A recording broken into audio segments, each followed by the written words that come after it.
susunod na programa ay rated PG. Ito ay nangangailangan ng patnubay at gabay ng magulang para sa mga batang manonood.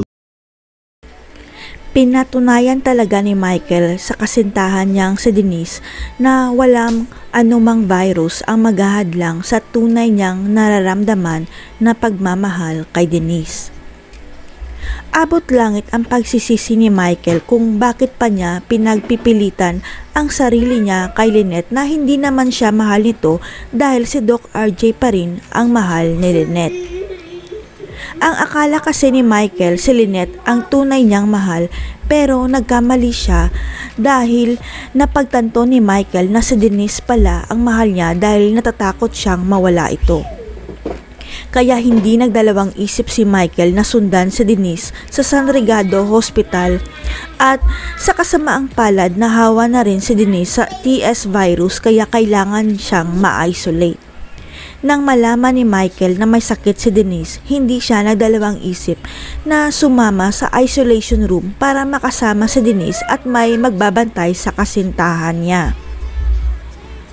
Walang kamalay-malay si Denise na mas malala pa pala ang sinapit ni Michael sapagkat fatal na ang kondisyon niya matapos siyang mahawa dahil sumuka na siya ng dugo.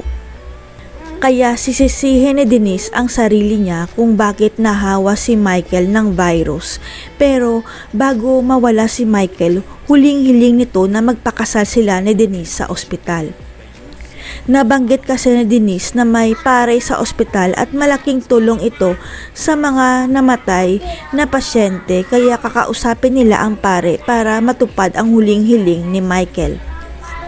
Sa pagkawala ni Michael, dito na malalaman ni Giselle at Doc RJ ang isa pang sikreto ng papa nila dahil isisiwalat sa kanila ng abogado na may anak pala sa labas si Lolo Pepe.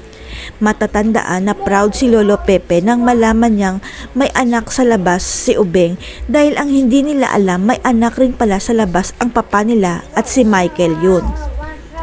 Kaya abot langit ang pagsisisi ni Doc RJ at Giselle dahil huli na nila nalaman na kapatid pala nila si Michael kung saan wala na siya at kasama na nito si Lolo Pepe sa kabilang buhay.